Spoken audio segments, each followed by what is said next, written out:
This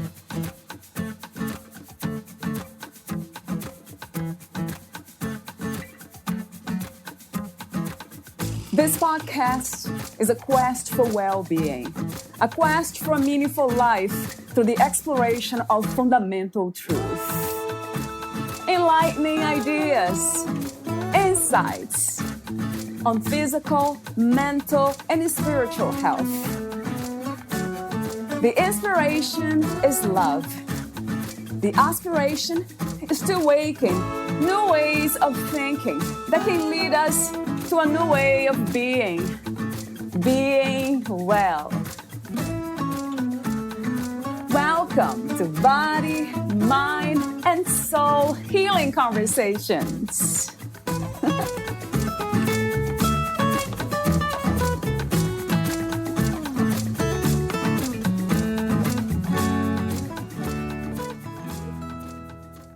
A powerful woman is one who is deeply connected to herself. She is a woman who listens and takes action upon the internal guidance she feels. A powerful woman can emanate a magnetically palpable presence without saying a word. She can be surrounded by chaos and be at peace inside herself because she knows she has access to the source within her and all around her. She knows that she is the source. She knows that her compassion, love, gentleness, strength, feminine beauty, grace, joy, anger, passion, her shadows and darkness are her power. A powerful woman can go unnoticed because she chooses to. She can blend into the trees in a forest, or she can stand on a stage with a spotlight shining on her, sharing her wisdom, her humor and passion to a captivated audience.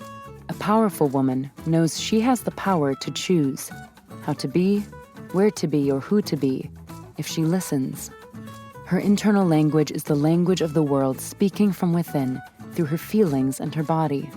And outside, she witnesses the world speaking to her through color, sound, story, music, and people, all the things that she loves. She is life, and life moves through her. When we accept this power, we can learn to enjoy it and truly feel pleasure in this aspect of ourselves. Valeria Teles interviews Jane Mack, the author of Language of the Feminine, Awaken the Source of Your Creative, Intuitive, and Sensual Self. Jane Mack inspires and supports women around the world to reconnect with their feminine intelligence, their intuition, natural rhythm, creativity, and power, ultimately guiding women back to their true nature so that they trust in their own voice and have courage to make new or bold choices, recognize and embrace their unique expression, feel a sense of home and belonging within themselves and in the world, aware that their voice, presence, and purpose matters. Jane focuses on the holistic empowerment of women with an emphasis on feminine embodiment, cyclical living, grounded spirituality, and creativity. She has led workshops, retreats, classes, and circles, and offered mentorship for women for 13 years. Her latest online program, The Language of You, Trust Your Voice, Uncover Your Gift, guides women through a deep and rich personal exploration and adventure that brings them to a place in which they're more connected to the essence of who they are, aware of where to put their energy and focus, and how to use their voices. Meet Jane at janecormack.com. Here is the interview with Jane Mack.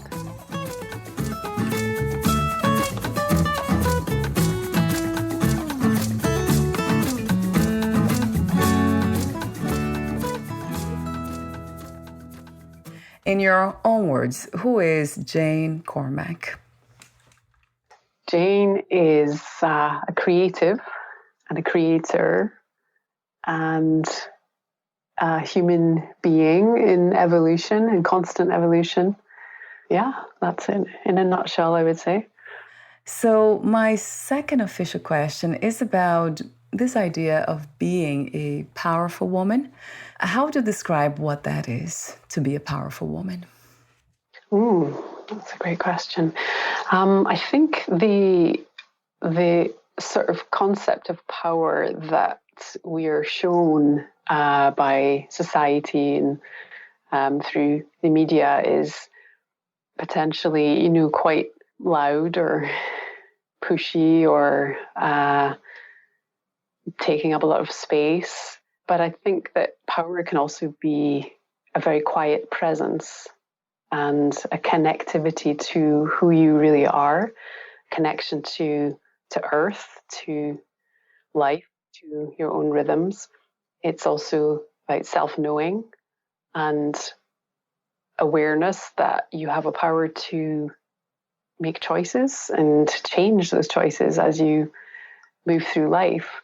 So I think the whole concept of power and what we call power is not necessarily what power actually looks like or what it is. It can look like many different things.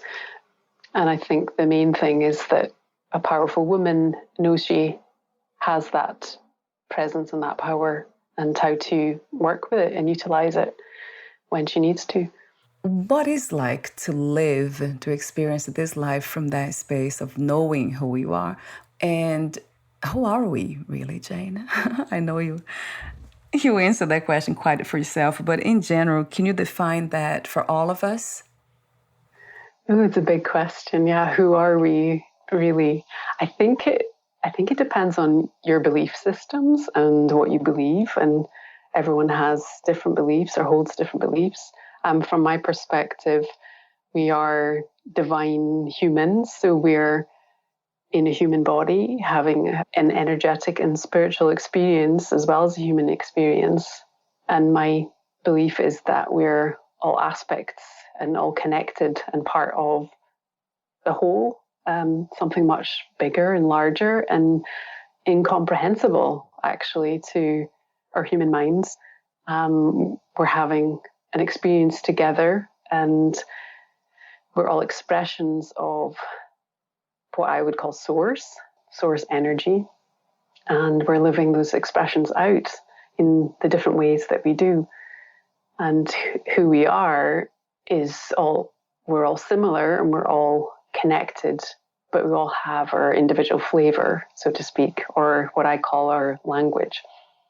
And that's the expression of who we are, is different for each of us. Speaking of these unique expressions, talk to me about your work and how you guide others to express themselves in the way that they meant to. Is that something that it's already predisposed, already predestined, or we can change our expressions here in the human body? I absolutely feel that we can change our expressions. I think what is true that is there from the day we're born is the essence or the energy signature of who we are. There's a certain flavor, as I said, that comes through, but the way that we choose to express that flavor or that essence can change throughout our life. So it's not connected to a specific career or job or purpose. It's an ever-changing thing, and it's something that I guide women to return to, that essence, because we can get disconnected in our minds from it and from ourself. That core essence, that energy signature, and coming back to it and finding ways to reconnect with it brings us more into alignment with then making choices that are really supportive of the gifts we have, the natural gifts we have, and the talents we have that are just there, but also, we develop skills through our life that match those gifts or talents. So I also believe that, we can have a natural gift, but maybe not develop the skills that can express it fully. For example, like learning the guitar, to express yourself through song.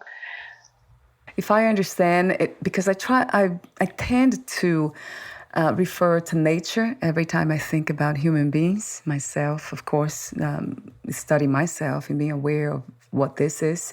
So I always kind of try to connect back to nature, because I believe we are not separate from nature, we are nature.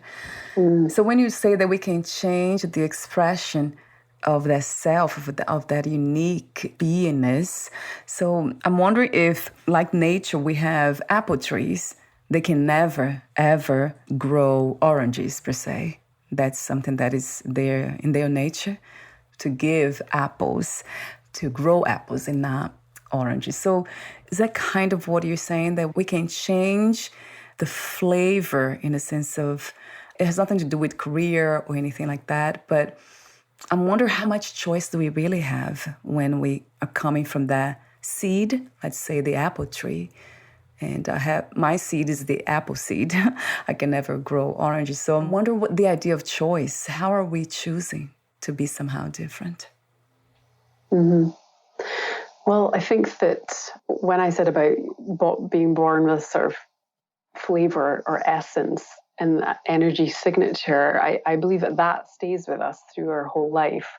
When I'm talking about expression, the things that we choose to do with that energy signature, and I think that's what can change. So if you decide to be an artist and you have the desire to paint, and that really lights you up, but later in life you get drawn to look at science or geometry, and that might be then included in your art. So it's, following what lights us up and following what our desire, our ever evolving desires are calling us to. So the expression can change, but the energy signature stays. If I can visualize an apple tree being a human being and trying to express itself in the world more expansively, trying to do something different, then that tree would become a cook or a pastry chef and then make apple pies or apple everything, anything that has to do with apples. So they'll be the most authentic, would be the best, right? The best pastries we'll ever eat anyway. Does it make sense, Jane? Yeah, I like that analogy. And I don't know if it's so like specific as in Yeah. we're always going to produce apples, but no, yeah. Some of us will produce oranges and mangoes, and and there will be different flavors. But what you said about the connection with nature, I also coming back to that true essence is coming back to the realization that we are nature. We are part of nature, and that we come from ancestry and we're one species amongst many, many other species. And we have this animalistic nature as well. So there's a wildness and a primal aspect to our nature that, has become more domesticated over time. So returning to or tapping back into that original essence is also about that reconnecting to the animalistic part, or the part of us that realizes and knows in our being that we are our nature, and we're connected to nature and the moving seasons and rhythms of nature. Feminine intelligence. What is that flavor? You talk about flavor. I love that idea, because then it can be, we can actually feel it. It becomes a feeling, actually. So talk to me the flavor of feminine intelligence. Feminine intelligence is more the non-linear, organic intelligence. So it's not structural. It's the intuition, it's the knowing that exists in our being. It's our ability to communicate through movement, through the intelligence of our menstrual cycles and the intelligence of our bodies. It's expressions that come through color, through art, through things that are imperceptible to the eye, perhaps. It's an expression of energy, and it's many different things. But this feminine intelligence is something that exists in everybody, in all species, and in life and in nature. And it's you could exchange the word feminine for organic intelligence.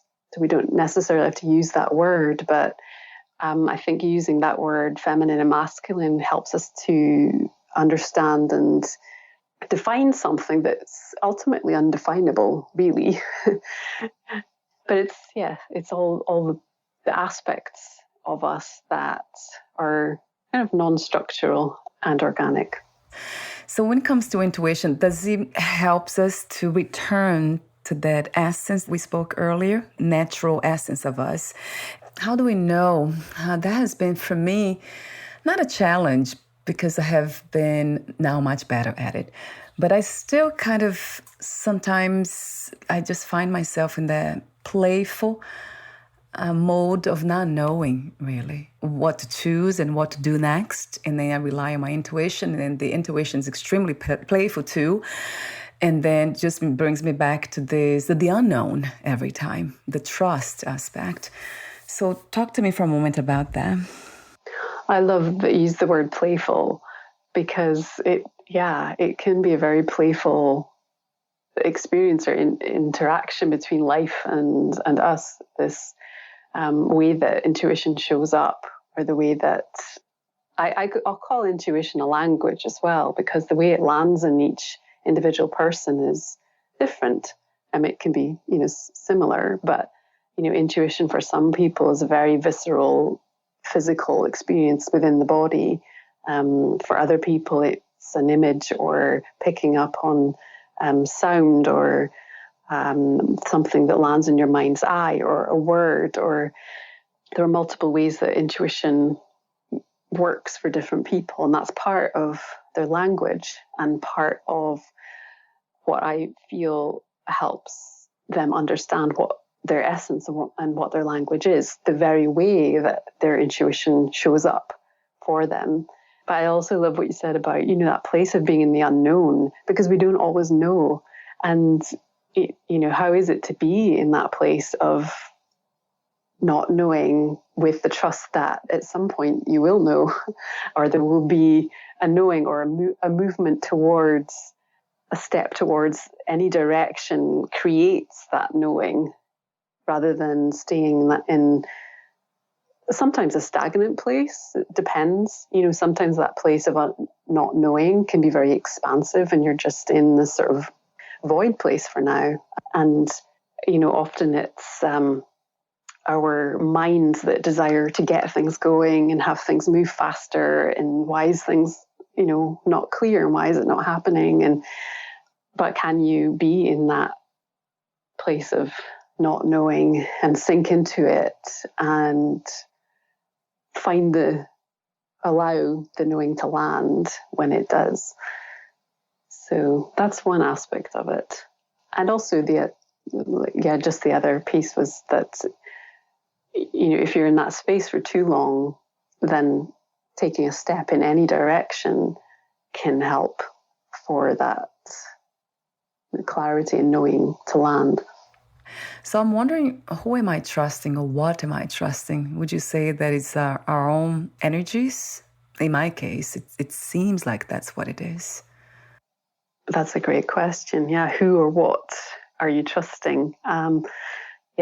Because there's so much, we're so influenced by our environment, we're so connected to the environment and the people that we spend time with, that we pick up on a lot. So it can be very easy to get pulled around or feel distracted, or not know, is that feeling mine, or is it this other person's?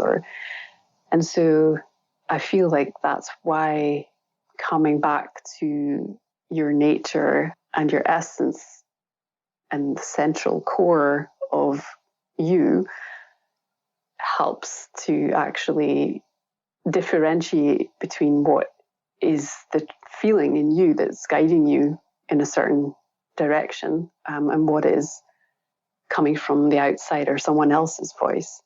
So I think trust it's a sort of multi-layered thing as well, because it's also, guidance can come from the messengers and that come across our path and say a word or point us in a certain direction, and it's a feeling, and people describe it in different ways. Like I said before, that how that language lands in you can be a visceral physical experience, and and just knowing, okay, that feels good, that feels expansive, that feels light, that feels, I feel excited, I feel a curiosity. So those are all indications of trusting to follow a certain impulse or direction. And that doesn't mean that there isn't challenge or pain on that path either, because I really feel that, that's part of our expansion and getting our teeth into meatiness of experience in life. And it's not all love and light and pretty all the time. So all this, as you say beautifully, is the language of life. So it is speaking, it is talking. And I trust that whatever it says in whatever way is the way. Mm-hmm. That takes being very open, doesn't it? That sense of control is lost, and then now it's just merging back with life and being life itself. Yeah, you're right. I mean, this sense of our need to control situations and orchestrate the outcomes when, in fact, it's not really in our control. We have choice, and we have control over the choices we make and how we react to certain situations. But it's, a certain aspect of us needs to surrender into the fact that we don't have control over other people and over other things and other people's choices. It really feels like we do, right? That's something that I have worked on for years now. And then just recently, I would say over a year or maybe more, a year and a half, then I'm losing that sense of not just of control, but it is choice. I don't subscribe to that anymore. Something in me doesn't really trust that anymore, that I have a choice, that I can choose anything. Because there's no I here, too, which is going even further. Like there's no that center called I, the me. So it's more like this expansive space that, as I mentioned earlier, it has merged back with life. And then everything now is a dance. I call it a dance. It's just everything, life doing what it does through this body, your body, and everybody's bodies, and then nature, and then everything else that's here. It's just this beautiful, I mean, to me, romantically, I say it's beautiful because for some reason it comes to me that this is a miracle. Just to be here in a human body, it's already fulfillment. To be here now talking to you, it's fulfillment, destination and journey at the same time. I love the analogy of the experience of life as a dance, or everything as a dance, and interactions as a dance. I feel that we have a choice. There is choice. You choose to make a cup of tea in the morning, and you choose to eat lunch and to go outside. So we do make choices every day, even if they're tiny, small choices. But there's that. I think the human experience point of view, and also the very expansive spiritual perspective as well. And maybe it's both. It's both at the same time. It's not necessarily one or the other. Yeah. It really feels like we are making choice, doesn't it? It feels like if a tree could really talk, she would say, probably, oh, I chose to make apples. I chose to be, but not really. It's just a tree that grows what it grows, that does what it does, without verbal language. But that's an interesting thing about language, the way you speak. So it can be anything. So it's not just using words, obviously. We refer to language we connect language to words. But language is everything, isn't it? It's everywhere. Absolutely, yeah. And everything has a language. I feel that everything has an energy and an expression, and communicates something about what it is just by being what it is. And linguistic language is something structural that we've created. And it didn't hasn't always existed. So we've developed language over many hundreds of years to communicate in the way that we do. And obviously there's many linguistic languages, but at the same time, we're communicating in many other ways that are not visible or audible to some people. But it's still happening. It's still there. Yeah. Yeah. So I love the way you say that, because it's so true. It really resonates with me that everything, just by being whatever it's here, it's already a language. It's an expression of that it is. Yeah, that's coming from an expensive space. That is just, I love that for some reason. But I know that it's a very challenging message to be communicated, that there's no choice and we are just doing what we do because that's the essence. That's actually exactly what we're supposed to be doing. And that's one that's for whoever is there trying to control life itself, it's a tough one. That this is already fulfillment. So you wrote the book, A Language of the Feminine, Awaken the Source of Your Creative, Intuitive, and Sensual Self. Talk to me for a moment, Jane, about the main intention and also the inspiration to write your book. Yeah, I wrote that. I published it in 2016, and I spent 4 years writing it. About 15 years just living and experiencing what has been expressed through that book. And the seed of it started actually when I was about 20 years old, after I read The Alchemist by Paulo Coelho, which is a very famous book. And he talked about the language of the world in that book.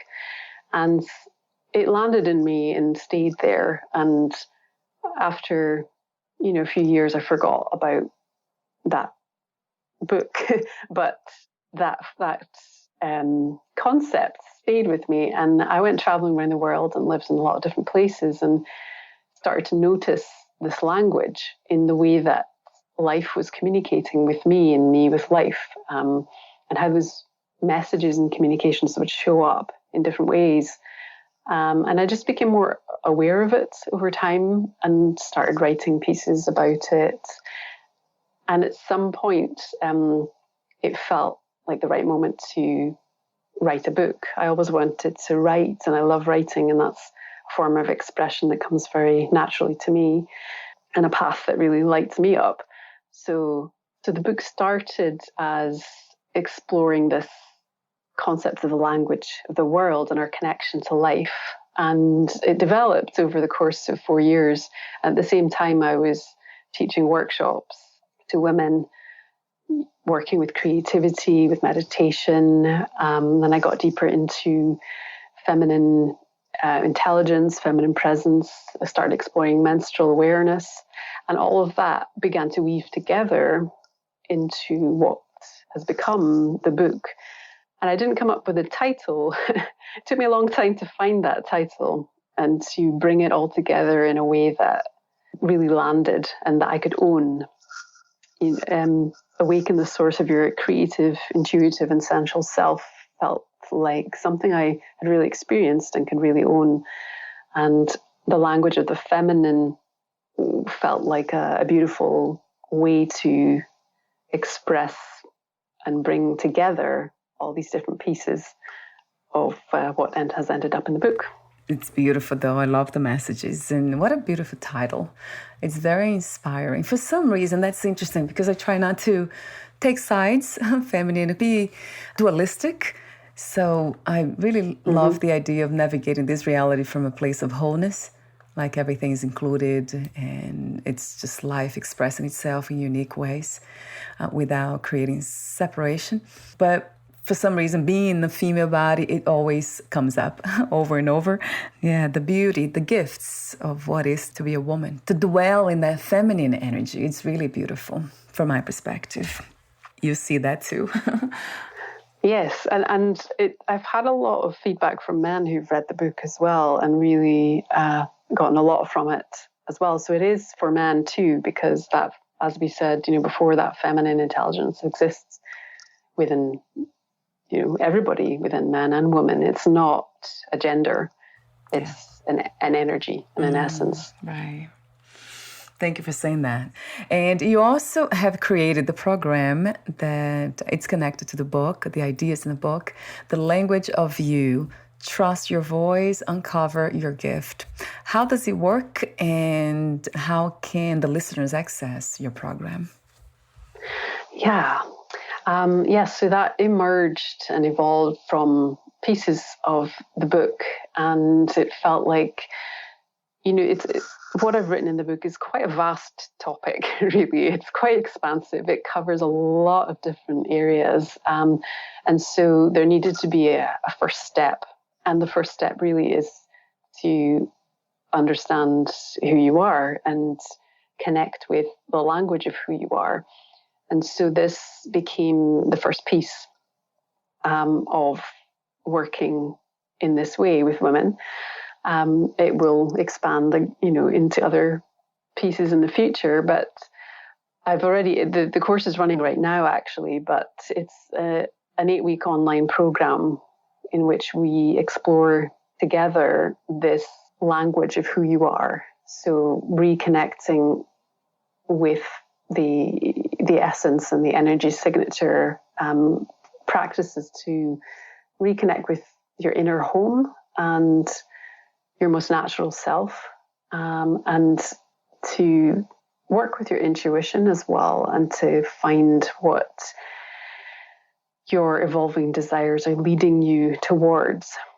So, we can't cover, and we won't cover everything about who you are in the course of 8 weeks. So what I say to, the women who join is that trust what aspects of you emerge in the moment and through the journey of the course, because they are the aspects that are ready to be seen and heard and worked with and expressed.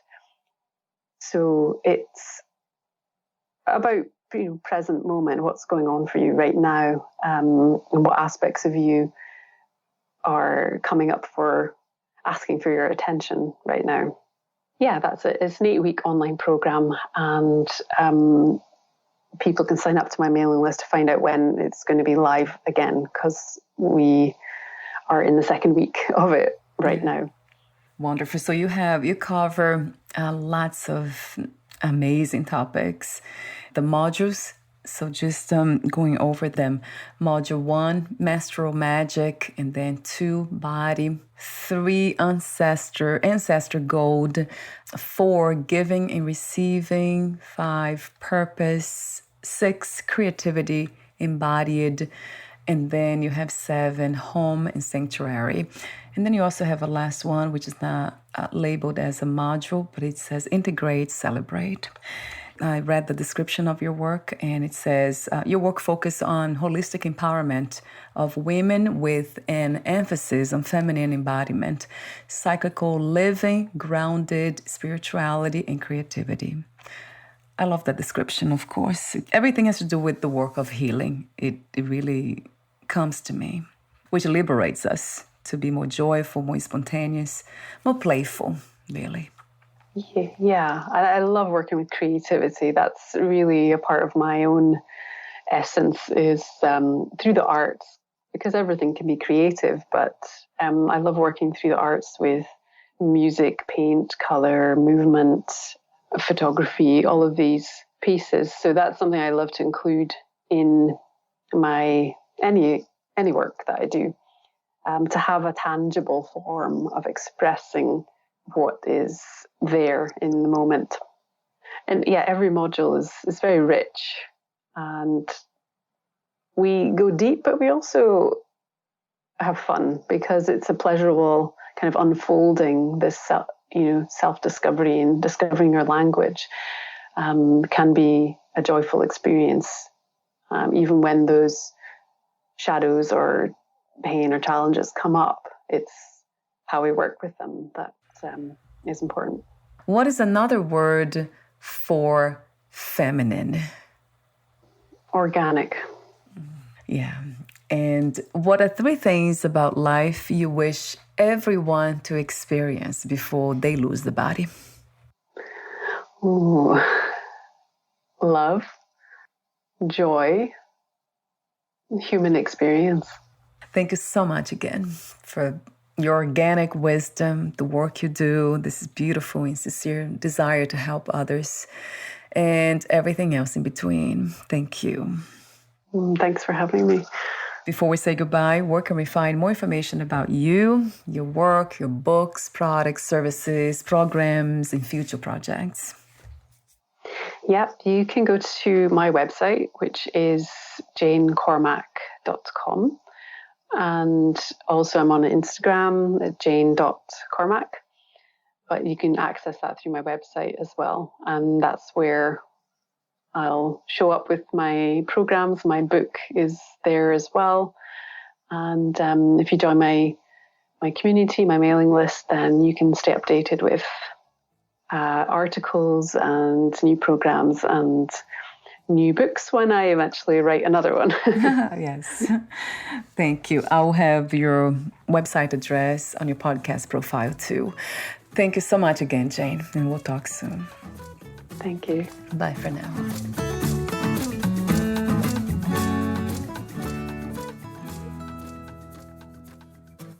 Thank you for listening. To learn more about Jane Cormack and her work, please visit janecormack.com.